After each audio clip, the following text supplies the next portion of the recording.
So we just finished talking about graphing the continental US using the rnaturalearth package. Another thing you might be interested in doing is actually plotting on particular points onto this graph. And so I'm going to remind you of this package that I think we had used previous in this class. It's NYC Flight 13. And it had a whole bunch of information about the flights coming out of New York City, okay? And so the airports that it went to, how often it went, whether they ran on time. We talked about this before. So within this package, there's a data set called airports, which lists all the airports that are flown to within the US from New York, and their latitudes and longitudes. So I'm just going to display the header of this airports data so you can see it, right? So these are the first 6 rows of all the airports, right? But we've got Lansdowne, and again, it's listing the latitude and the longitude. So maybe we'd want to take those points, that airport, and plot it onto this map, okay?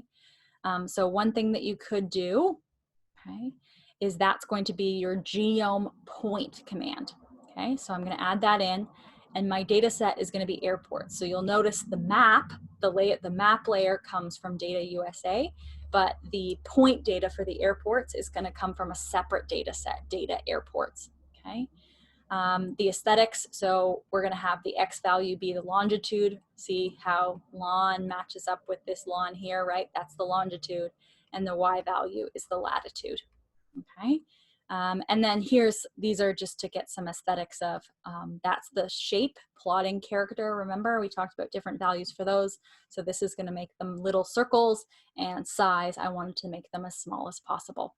Okay, so if I do that, I will end up there. There's a plot of the points of all of the different airports that at least flights from NYC go to. Okay.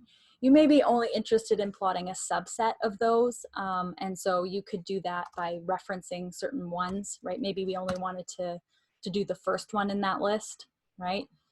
You could do that and only plot the first one on that list. That was, what was that? Lansdowne Airport, I think. Or some subset, you know, maybe only those that have airports which are in a certain time zone or some other information that you have. But for now, I'm just going to leave it as all airports. Okay. And anytime you had a data set that had a list with longitudes and latitudes, you can plot those points onto the graph to have them labeled. From there, we also could take those points and maybe we'd want to color code them. So I've added some code in here to the aesthetic command. So rather than them all being black in color, I've said within the aesthetics, I want the color to be the time zone. Okay, so T zone, that was the variable name for time zone. Let me scroll up so I can show you. There's time zone. And so we're going to color code it based on that. So again, if I run this code, you'll see, nothing surprising there, right? All the airports in here, those are the ones on New York time, America, New York. And then all the ones in here, that's Chicago time. And then we've got all these ones in Arizona because they're their own little time zone, aren't they?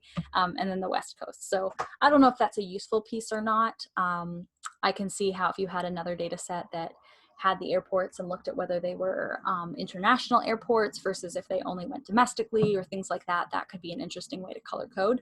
But if you want to color code the points, you totally can inside this aesthetics command, right? So you're just going to change the color based on the aesthetics. Whereas if you didn't want the color based on some variable, if you just wanted to change the color generally, right, you would do that outside here, right? And I could say, oh, I want the color to be red, right?